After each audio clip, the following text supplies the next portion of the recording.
For roughly a century, the most consequential firearms in American history came out of a single river valley in New England, a corridor barely 100 miles long.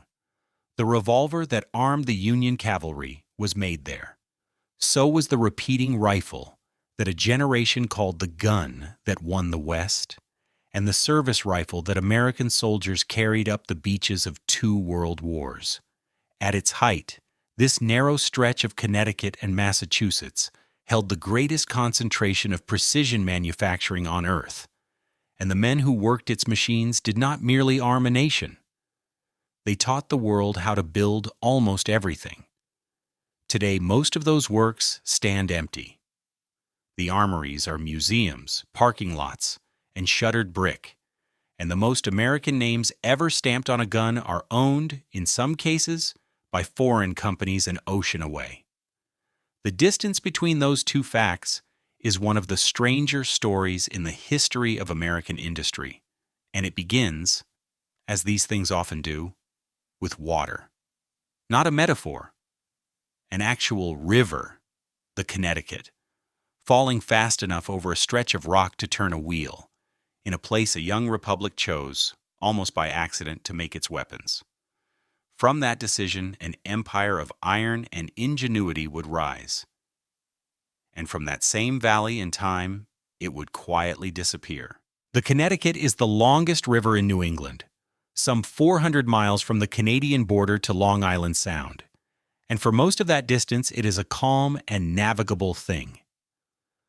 But in one stretch, where it crosses out of the northern hills and falls toward the sea, the water quickens. It drops over ledges and rapids, falling fast and falling hard. And falling water, in the centuries before electricity, was the closest thing to free power that the world had. A wheel set in a swift current would turn for as long as the river ran, which was to say, forever. This was the first reason, and the simplest. Wherever the river fell, men built mills, and wherever they built mills, they learned to work iron. By the late 18th century, the towns along this corridor had become something unusual. They were not large. Hartford, Springfield, and New Haven were modest places by the standards of Boston or Philadelphia, but they were dense with a particular kind of man: the mechanic, the millwright, the clockmaker, the man who could look at a problem in wood or brass or steel and build the machine that solved it. New England had thin soil and long winters, and a farmer who could not feed a family from the land learned to make things instead. Out of that necessity came a culture of tinkering and precision that had no real equal anywhere in the young country. They made clocks and locks and axes and fine tools, and they made them better than most. Water turned the wheels, and the wheels turned the lathes and the trip hammers and the boring machines. And the men who tended them passed their skills from shop to shop and from father to son. A foundry in one town cast parts for a workshop in the next. An apprentice trained under one master would open his own shop a few miles upstream. The valley was becoming, without anyone planning it, a single connected workshop, a place where the knowledge of how to make things accumulated faster than it could leak away. Into this valley, in the last years of the 18th century, the federal government placed a seed. It chose a bluff above the falls at Springfield, on the Massachusetts bank, and there it built the first national armory of the United States.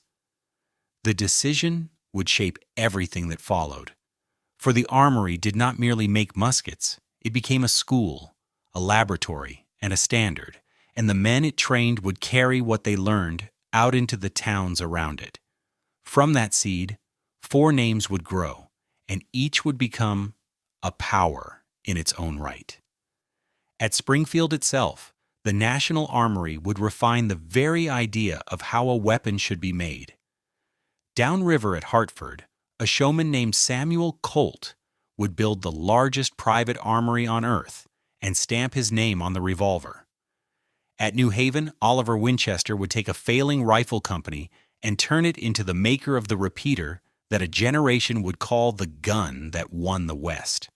And back at Springfield, 2 men named Smith and Wesson would close the circle with a revolver that fired a self-contained cartridge, a small invention that changed the world. These four did not rise in isolation. They competed for the same contracts, hired the same mechanics, copied one another's methods, and drove one another forward, until the whole valley worked less like four rival firms than like a single vast machine, competing within itself and dominating everything beyond it. For a century, this narrow strip of falling water would arm a nation, and then much of the world. It began with the river. It would not end well, but it began with the river. The seed the government planted at Springfield was, at first, nothing grand. In 1777, with the Revolution still in doubt and British warships prowling the coast, the Continental Army needed a place to store powder and arms where the enemy could not reach them by sea. General Henry Knox, Washington's artillery chief, recommended a bluff on the east bank of the Connecticut at Springfield, and Washington approved the site. The choice was a matter of geography. Above the town, the river broke into rapids at Enfield, shallow and fast, and no warship could pass them. An arsenal here sat safe in the interior, central to New England, fed by road and water beyond the reach of any fleet. It began modestly, a depot and workshop making paper cartridges and gun carriages and repairing muskets. Nothing about it announced a future. The arsenal nearly died before the nation it served was fully born. In the winter of 1787, in the hard and angry years after the war, a column of debt-ridden farmers led by a former Continental captain named Daniel Shays marched on Springfield to seize the muskets and powder stored there. The young country had no real standing army to stop them. A militia, hastily raised and paid for by frightened Boston merchants, met the rebels outside the arsenal in January and turned them back with a single cannon volley that left 4 men dead in the snow. The rebellion collapsed within weeks, but the fright it caused did not. Men who had watched a mob march on a federal arsenal and the government very nearly fail to defend it, carried that memory to Philadelphia that summer, where they sat down to write a constitution meant, among other things, to prevent exactly such a moment. The little arsenal on the Connecticut had already touched the shape of the Republic. In 1794, Congress voted to establish 2 national armories, one here at Springfield, and a few years afterward, a second at Harper's Ferry in Virginia, the two deliberately split between North and South. The depot became a factory. In 1795, the Springfield Armory produced its first muskets, flintlocks modeled closely on the French Charleville that had armed the Continental troops. The output that first year was small, roughly 245 muskets, each one built almost entirely by hand. But the principle had changed. This was no longer a place that merely stored and mended weapons made by others. It was a place that made them by the authority of the national government, on a scale meant only to grow. Within 2 decades, it would be turning out muskets by the tens of thousands. And yet, for all the ambition behind it, the making of a musket in 1795 was almost medieval. A skilled armorer took raw iron and seasoned wood and, with file and hammer and his own trained eye, shaped each part to fit the one weapon in front of him. No 2 muskets were truly alike. The lock of one would not fit the stock of another. A barrel finished on Monday differed in 100 small ways from a barrel finished on Tuesday by the same man at the same bench. This was not a flaw anyone thought much about. It was simply how guns had always been made since the first crude matchlocks of the 15th century. But it carried a brutal cost in war. When a musket broke in the field, a soldier could not simply swap in a fresh part. The broken weapon went to a gunsmith, who filed a replacement by hand, fitted to that gun and that gun alone. An army's firepower was hostage to the slow, patient labor of men with files. The cure for this was an idea so simple to state and so maddening to achieve that it would take decades and consume fortunes. The idea was uniformity. If every part of every musket could be made identical, to a single fixed measure, then any lock would fit any stock, any barrel, any breech, and a broken weapon could be mended with parts pulled from a bin. The Ordnance Department, which ran the armories, pursued this goal with something close to religious conviction. At Springfield, a superintendent named Roswell Lee, who took charge in 1815, drove the works toward it relentlessly. He imposed strict systems of inspection, divided the labor into dozens of specialized tasks, and demanded that every finished part be checked against a master gauge, a hardened steel template of the correct dimension. A piece that did not match the gauge was thrown out. The early gauges were crude, and the rejected parts many, and for years, true sameness stayed just out of reach. Slowly, year by year, it became a discipline rather than an accident. The popular story has long given the credit elsewhere. In 1798, a Connecticut inventor named Eli Whitney, already famous for the cotton gin and badly in need of money, won a federal contract for 10,000 muskets. And in 1801, he staged a demonstration in Washington, appearing to assemble a working lock from a random pile of interchangeable parts. It made his reputation and secured his payments. It was also, as historians later concluded, largely a performance, the parts quietly hand-fitted in advance. True interchangeability was never the work of one clever man in an afternoon. It was the slow accumulation of gauges and machines and methods, hammered out over 40 years inside the national armories by men whose names almost no one now remembers. One of those names deserves to be remembered. Around 1818, a mechanic named Thomas Blanchard arrived at the Springfield Armory with a problem and a machine. The problem was the gun stock, the curved wooden body of the musket, always carved by hand, slowly and at great expense. Blanchard built a lathe that could trace the shape of a finished pattern and reproduce it automatically in wood, cutting the irregular curves and hollows that no ordinary lathe could manage. The machine followed the master shape the way a finger follows a groove, copying it without tiring and without error. A boy could now turn out in minutes a stock that a craftsman had labored over for the better part of a day, and every stock came off the machine identical to the last. Blanchard went further, designing a sequence of 14 machines that carried a rough block of timber through to a finished, fitted stock, with scarcely a human hand touching it. It was one of the foundational machines of the entire industrial age, and it was born on the banks of the Connecticut. What grew at Springfield, then, was not merely a supply of muskets. It was a method, and with it a generation of men who understood that method in their hands.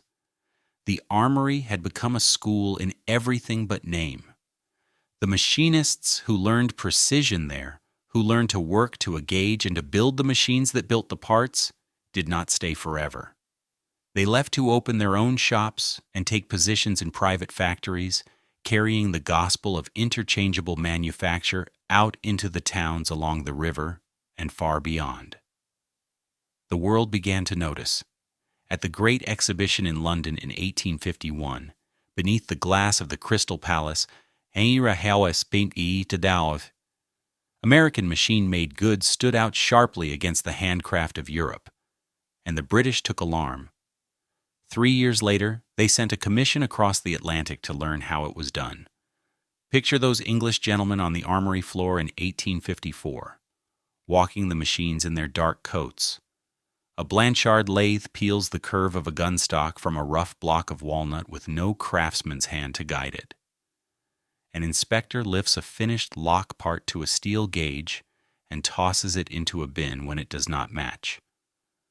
Rack upon rack of identical barrels stands waiting, each the twin of the last. The commissioners went home astonished, and they gave the method a name that stuck to it ever after. They called it the American System of Manufactures, and its cradle, they understood, was a federal armory, standing above a waterfall. The armory itself would endure for nearly 2 centuries, making the weapons of every American war into the modern age. But its deepest influence was about to move downriver. The standard had been set here at Springfield, in iron and gauges, and the stubborn conviction that a machine could be trusted where a hand could not. The men who carried that conviction away would write the next chapter of the Valley's story, 26 miles to the south, in Hartford. 26 miles south of Springfield, on the low meadows where the Connecticut bends past Hartford, Samuel Colt set out to do something the National Armory never had.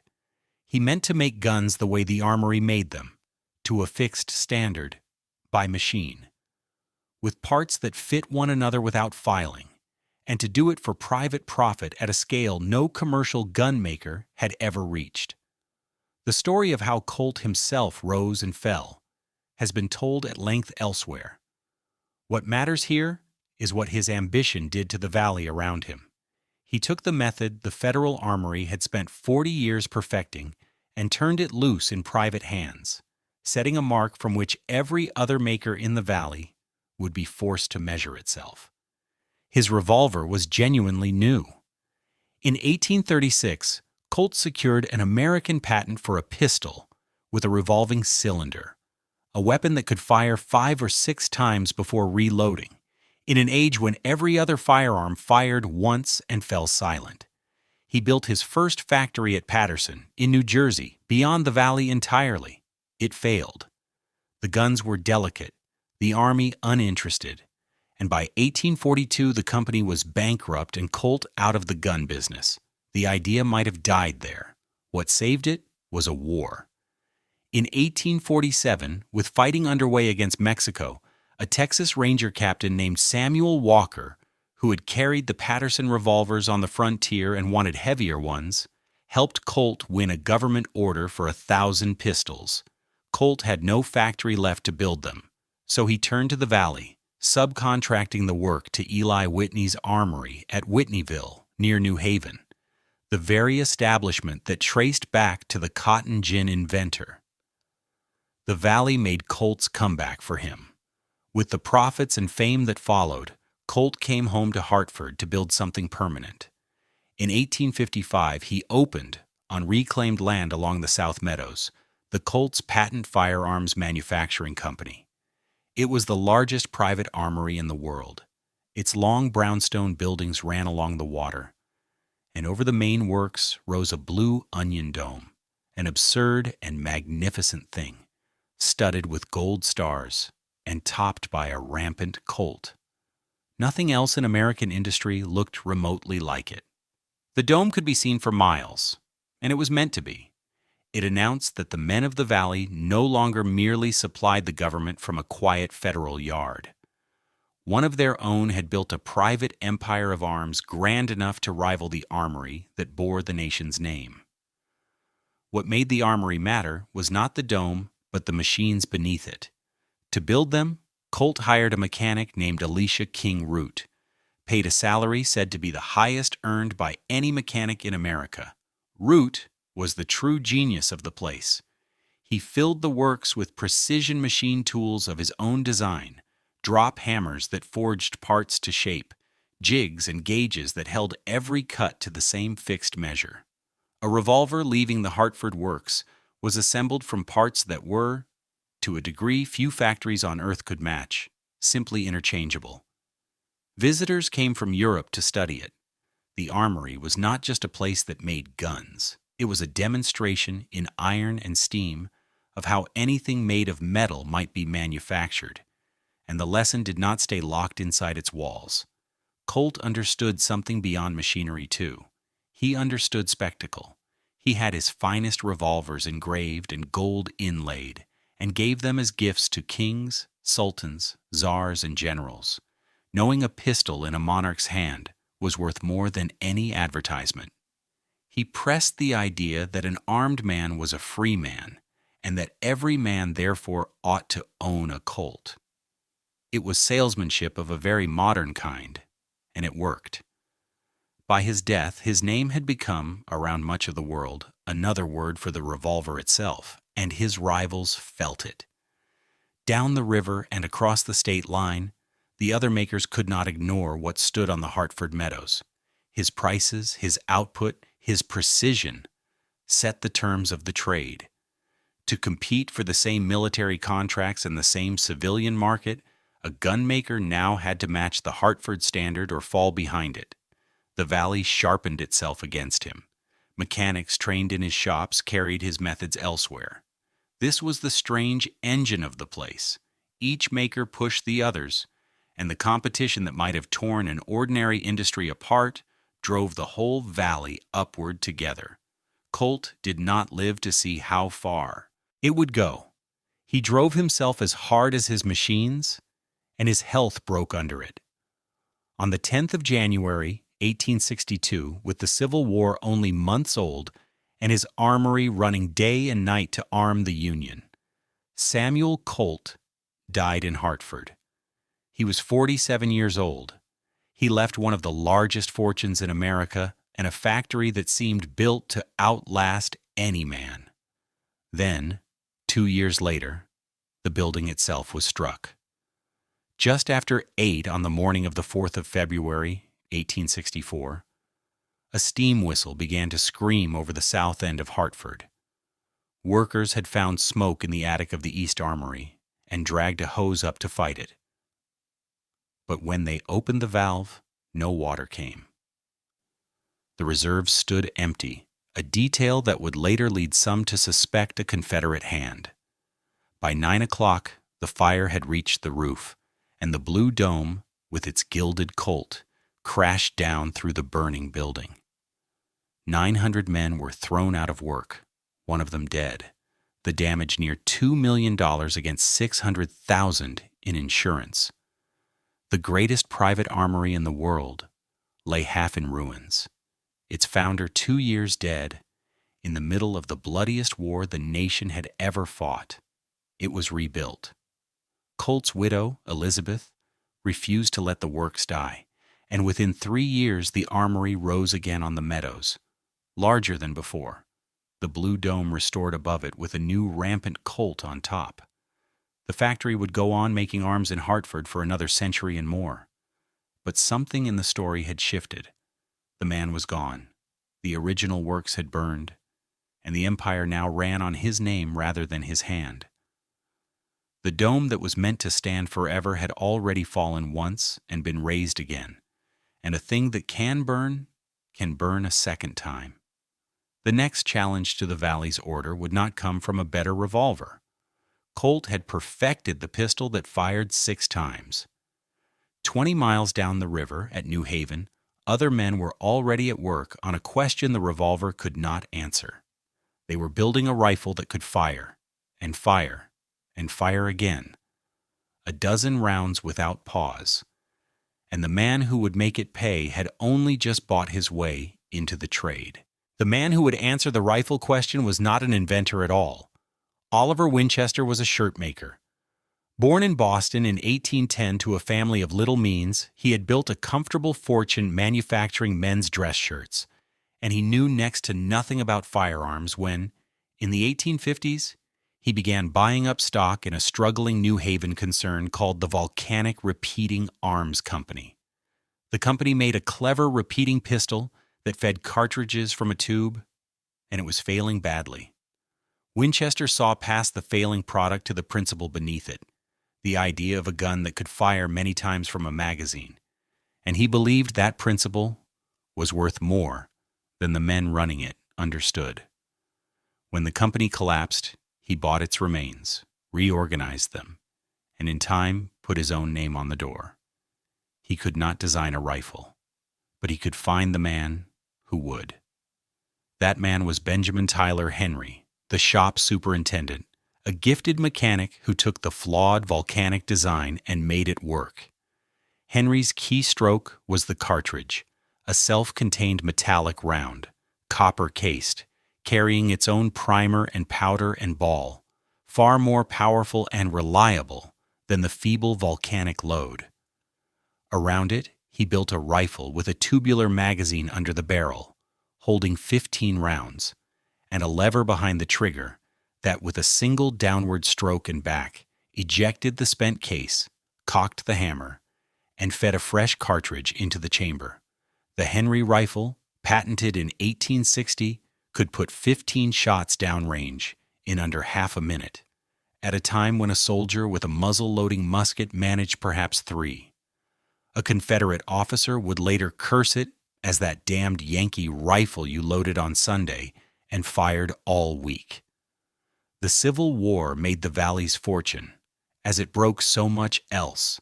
From 1861 to 1865, the Union's appetite for arms was without limit, and the workshops along the Connecticut ran at a pitch they had never known.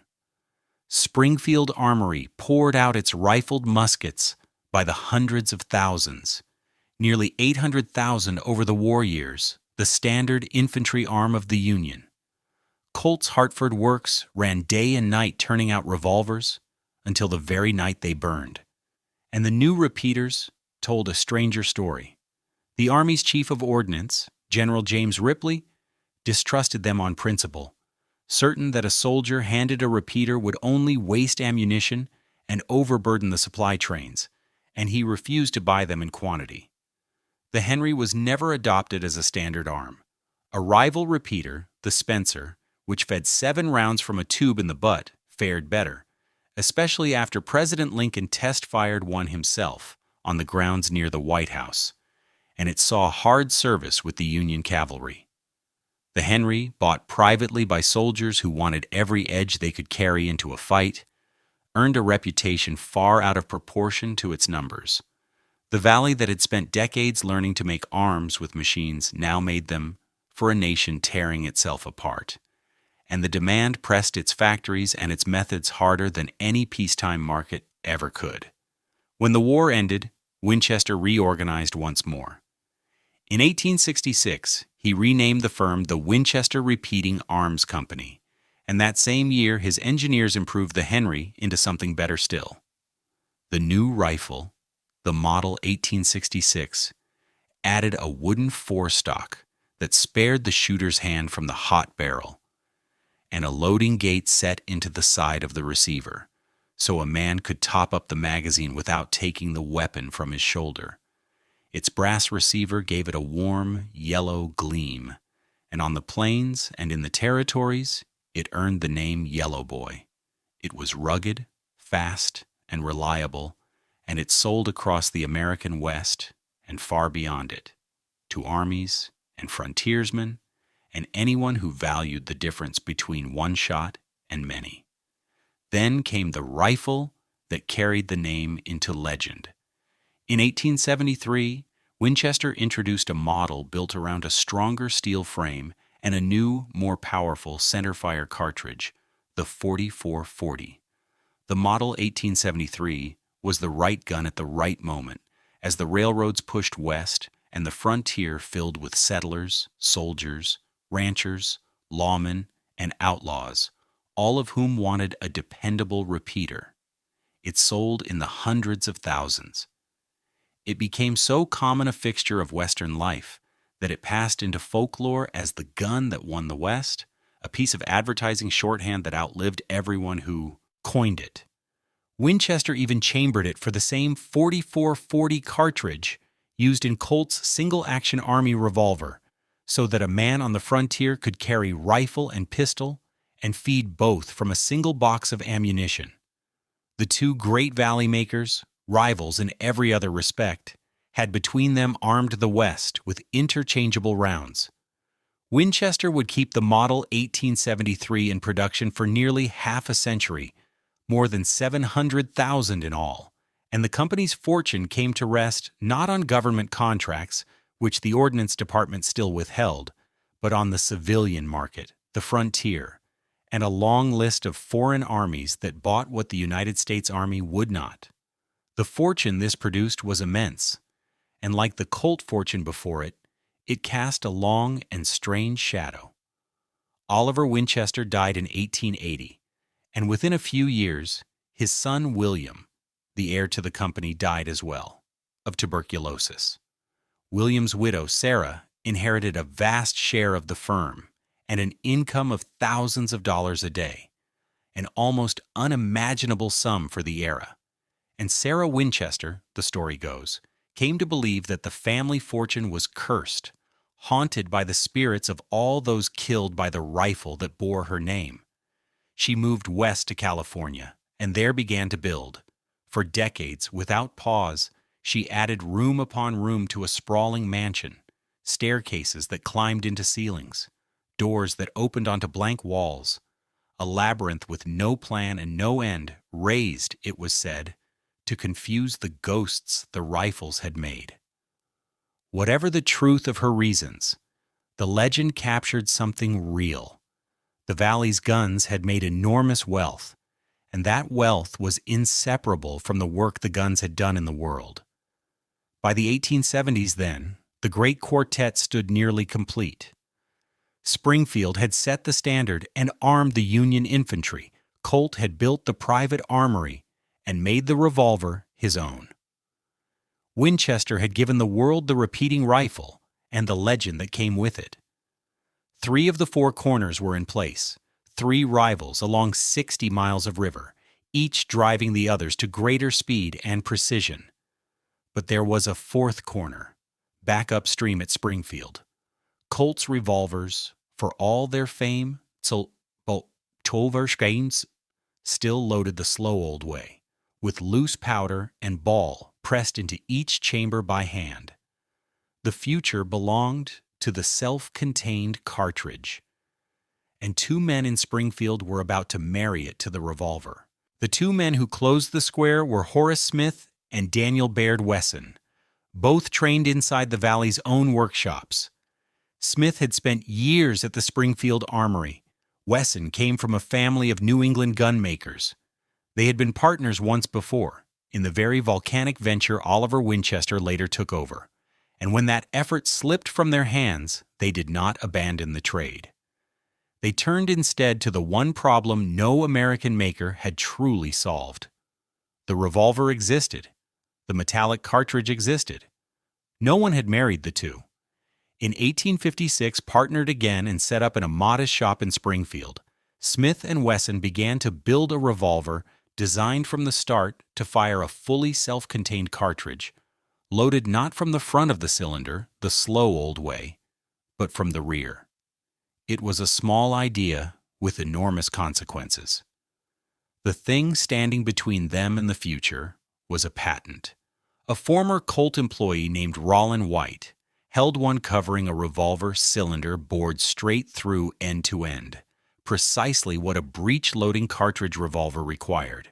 Smith & Wesson secured exclusive rights to it for a royalty on every revolver they made, and in doing so, locked up the cartridge revolver across the United States for more than a decade.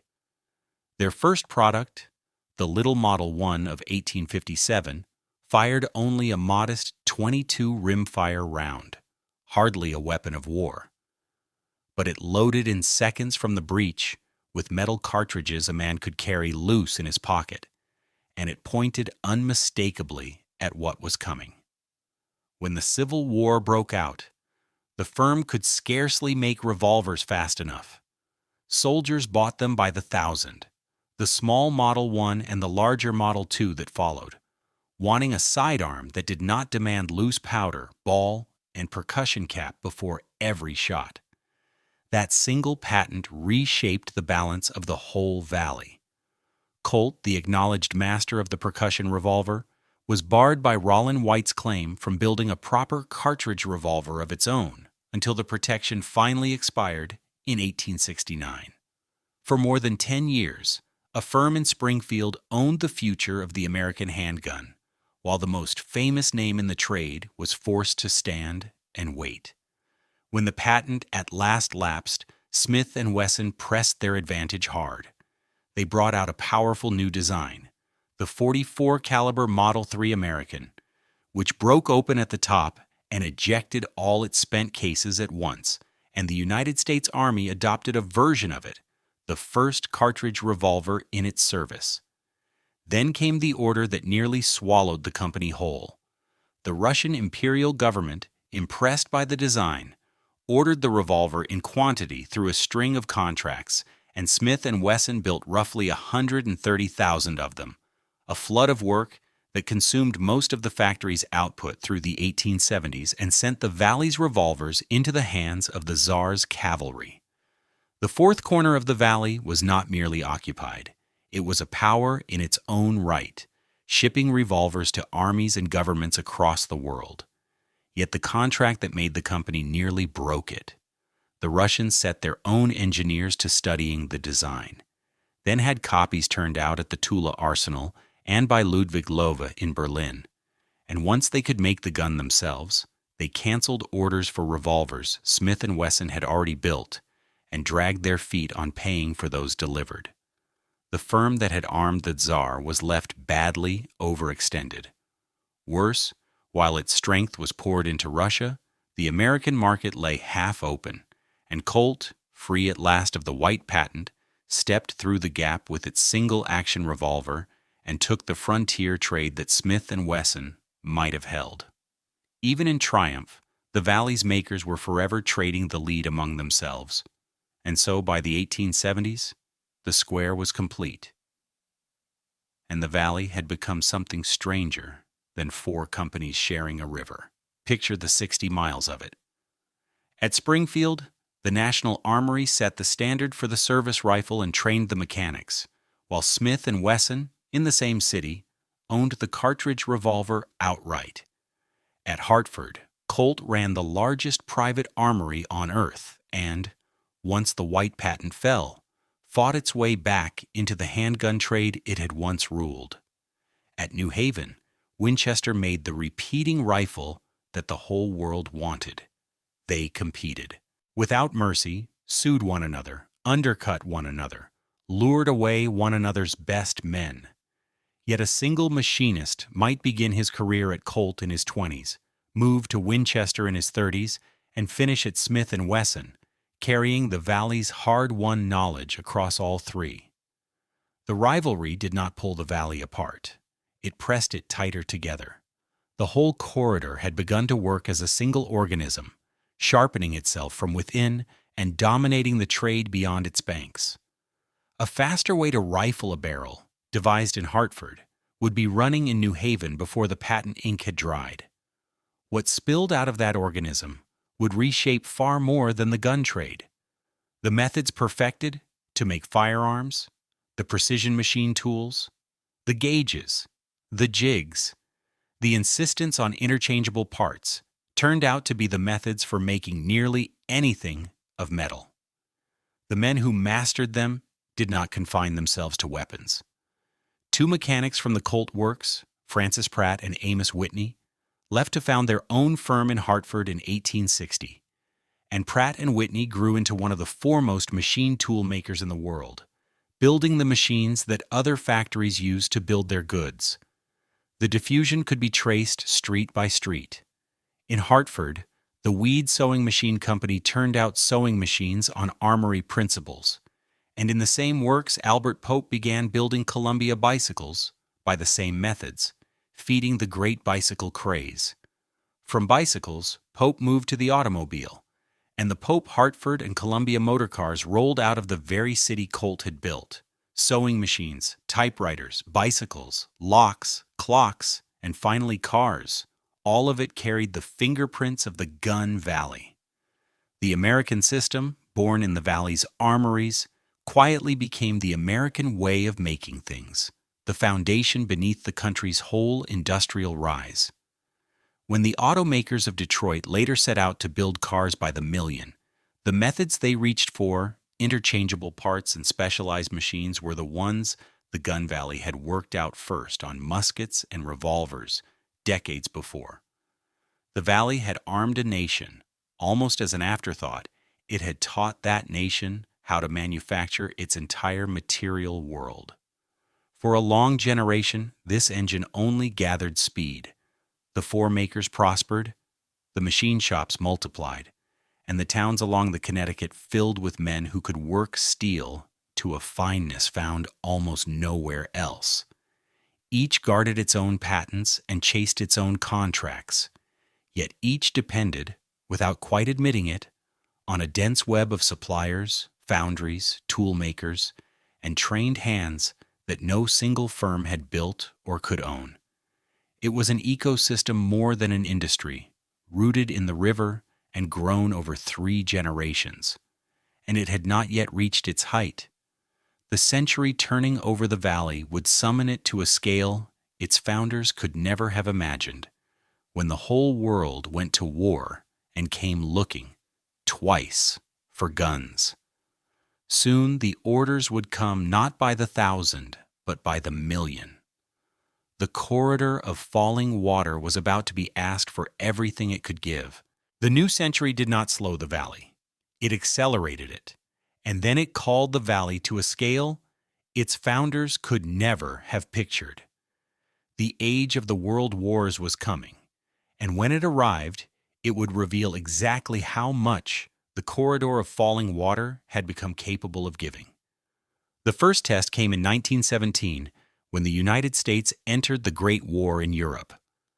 The factories along the Connecticut shifted to a war footing and began turning out arms in quantities that would have stunned the men who built them.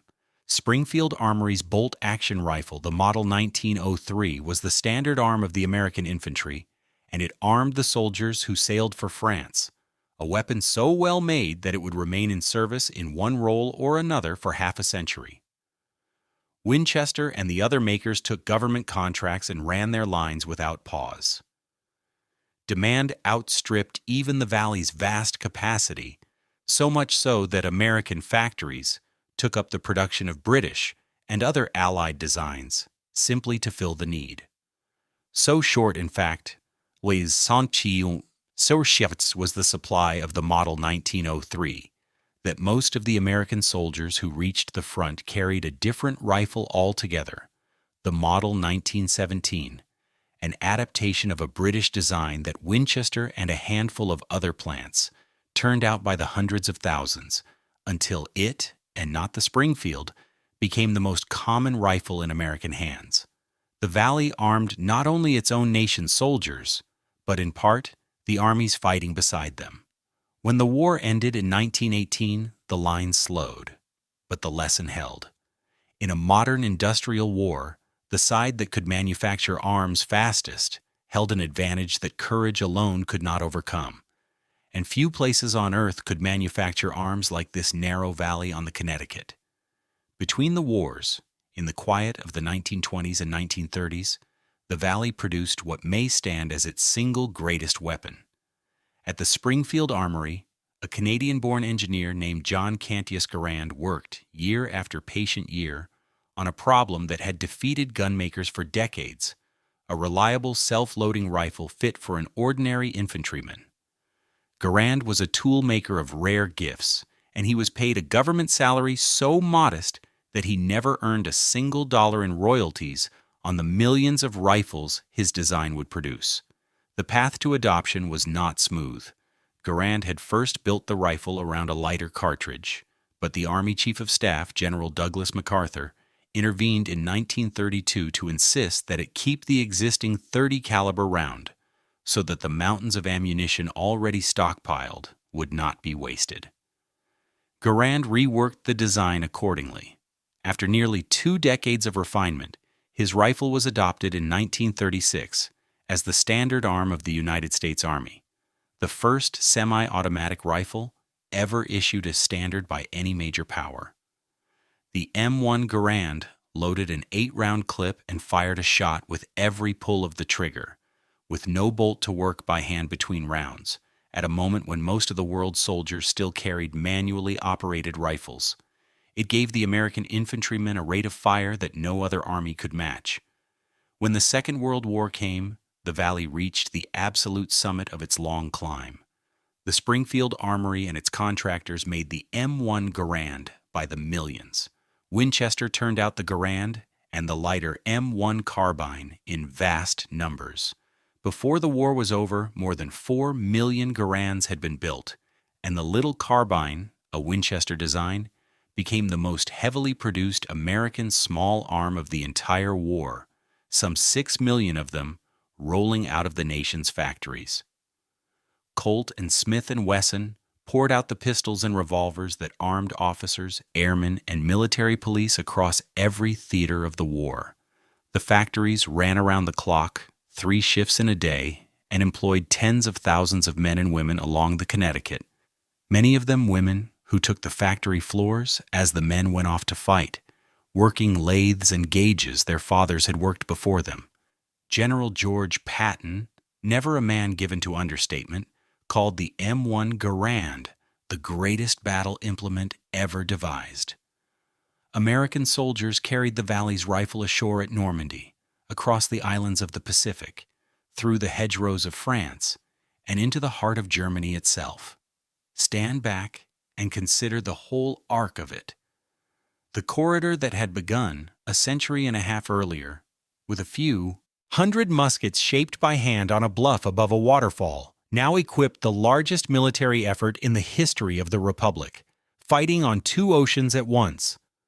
The federal seed planted at Springfield in the 18th century had grown into the beating heart of American arms. The private empires at Hartford and New Haven, and the cartridge makers at Springfield, had turned the valley into an arsenal without equal anywhere on earth. Everything the place had built toward, since the first wheel turned in the current of the Connecticut, since Blanchard's lathe first traced the curve of a gun stock, since Colt raised his blue dome and Winchester sold his repeater to the West, had converged on this single moment of total production and total purpose. The Valley was not merely arming a nation. It was, for a few years, very nearly arming the free world, and the names stamped on those weapons, Springfield, Winchester, Colt, were carried to every continent that the war touched. It was the highest the Valley would ever climb. The factories were full, the order books endless, the machines never cold. And to a worker walking the floor of the Springfield Armory in 1943 amid the roar of 150 years of accumulated skill, it must have seemed that this was simply how things were, and how they would always be. But the same forces that had built the Valley were already turning against it, quietly, out of sight, in ways that no amount of skill on the factory floor could answer.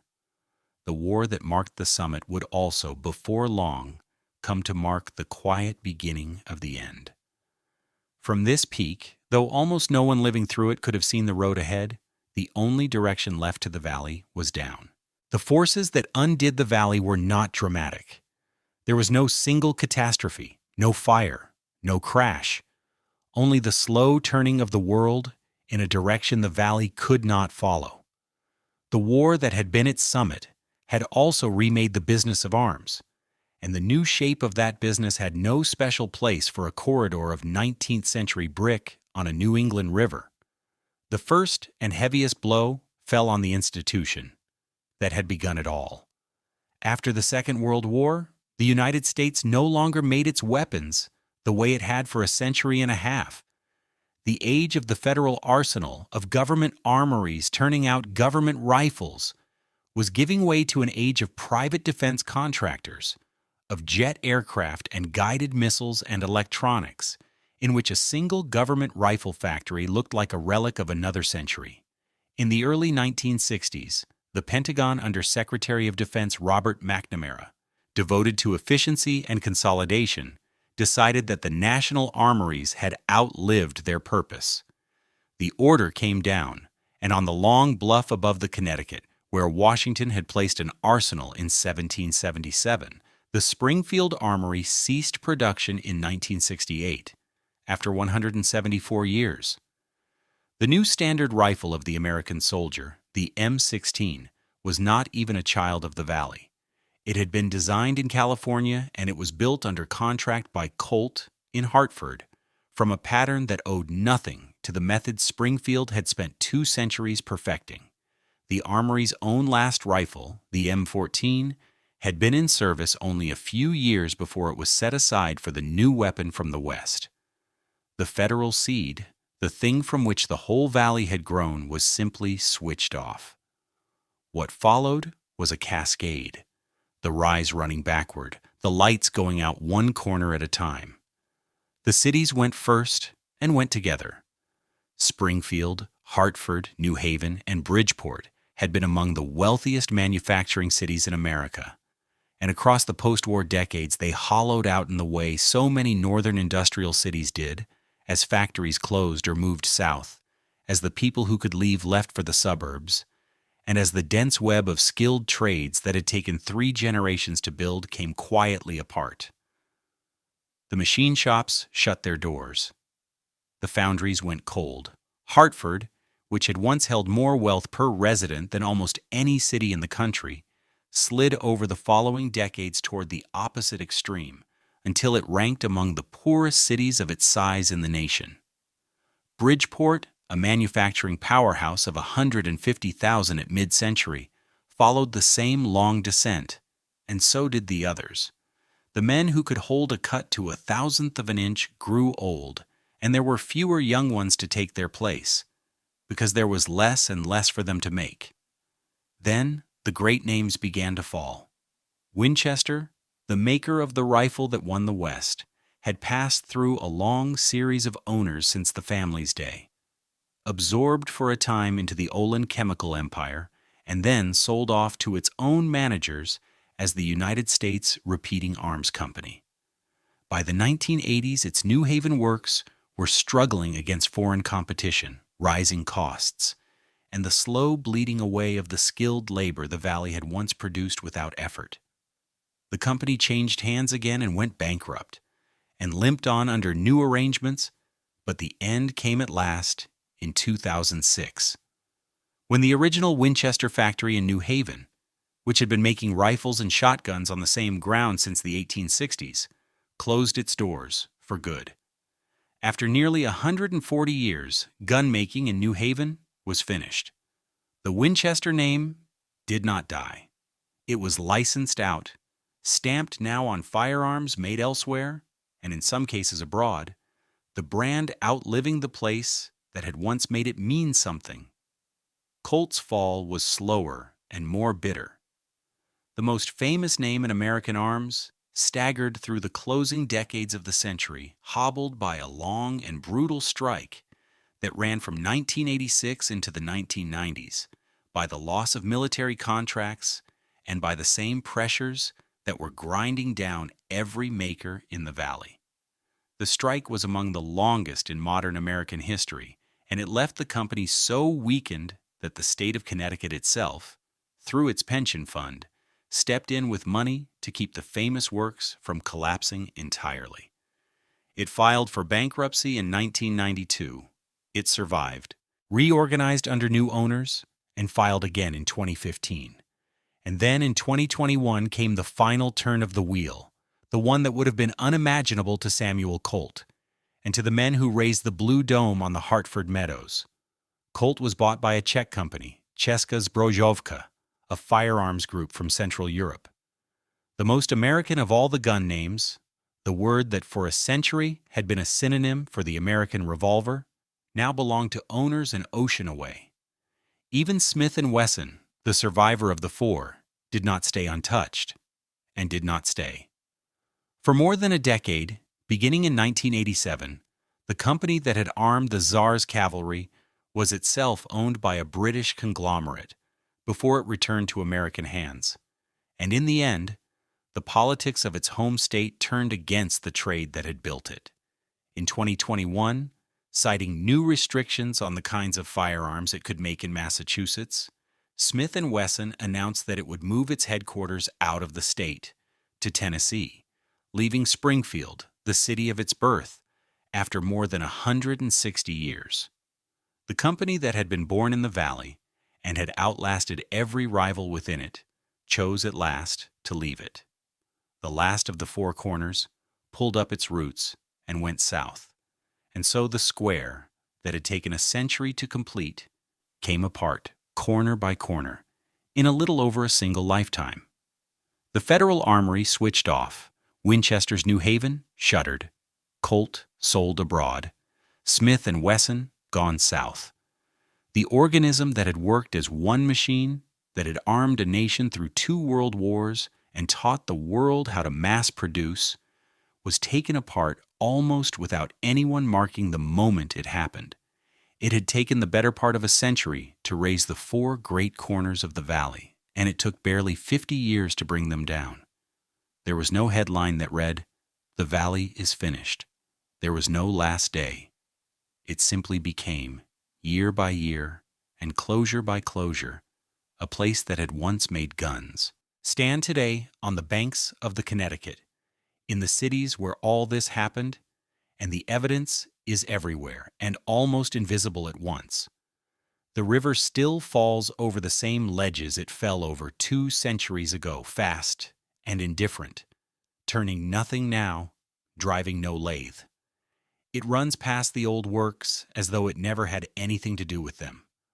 On the bluff at Springfield, where Washington placed an arsenal in 1777, the armory still stands, though it makes nothing. Its long brick buildings are a museum now, and a community college shares the grounds where the nation once forged its rifles. Behind glass, rank upon rank of muskets and garrands stand in careful rows, one of the largest collections of military firearms anywhere, everyone fired for the last time long ago. In Hartford, the blue dome still rises over the South Meadows, restored, its gold stars repainted, the Colt set once more on its peak. The brownstone works beneath it, where Colt built the largest private armory on earth, are apartments and offices now, a national park to a vanished industry. People live in the rooms where the revolvers were once made, and the cities around them carry on quieter and poorer than the men who built those works could ever have imagined. In New Haven, the long Winchester buildings still stand along the old rail line, the bricks scrubbed and the windows reglazed, made over into lofts and laboratories. The rifle that won the West is no longer made there, nor anywhere near it. The name survives on weapons built elsewhere, the way a great house's name survives on a label long after the family is gone. The guns themselves are scattered across the world, in museums and collectors' cases, in the hands of the dead and the memories of the living. The methods that built them outlived the valley and spread everywhere, so absorbed into how the world makes things that almost no one traces them back to a river in New England. A narrow valley once armed a nation, then much of the world, and taught that world how to build almost everything. It rose on falling water and skilled hands and a stubborn idea about sameness, and it came apart so quietly there was never a single day you could call the end. The water is still falling. In certain light, the old works along the river look almost beautiful, the way a ruin can look beautiful once enough time has passed that you have forgotten what it cost. It began with the river. It ended, as such things always do, with the river still running, indifferent as ever.